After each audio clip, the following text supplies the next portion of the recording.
When something doesn't work, vary.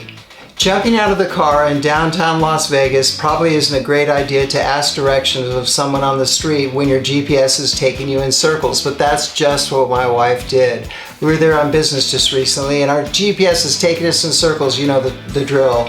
And she says, oh, just stop, I'm gonna talk to this guy. Pull into a little parking lot, there's a man there. She says, he looks like he works there. Jumps out of the car and got out of line of sight for like 3 minutes. Turns out he was a drug guy. He was on drugs, not a drug dealer, but he was on drugs. And just as easily, he could have attacked her as giving her directions. She didn't really get directions from him. I don't know where she got directions. I think she talked to the next person, but she arrived back in the car, we sped off and we were safe. Stuff happens like that, but when you're in a situation where somebody might lunge forward and grab you, push you, grab you, throw you, do all those things, varying your position sometimes is the best defense. In self-defense, it might look like this. Maybe the man is pushing forward with his hands like he's gonna choke Carrie, right? So he's pushing her up against a wall. The first thing we like to do is we like to resist. Whenever anybody is pushed, they resist. The natural inclination of the body when pushed against is to resist. When you tell kids, if somebody pushes you at school, you push them back. It's almost ingrained into us, right? But that's probably not the best thing to do. He might have been very, very strong, very aggressive. So if he would have pushed, in this scenario, if this guy on drugs would have actually acted and actually attacked my wife, he might have reached out with his hands and pushed her against the wall.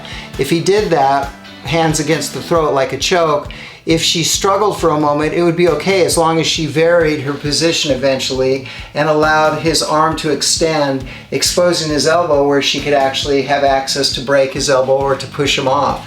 His pushing actually becomes an advantage to her, and varying her position, she's able to take advantage of that position and that pivotal point, that point of the elbow that actually breaks fairly easily when extended.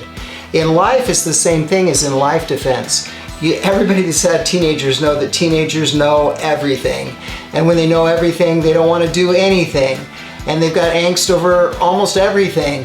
And so when you're dealing with a teenager that wants to go somewhere and their room is messy and they promise to clean their room, you could dig your heels in and say, you're not going anywhere until you clean your room, miss or mister. You're just not going anywhere. Or you could vary your position.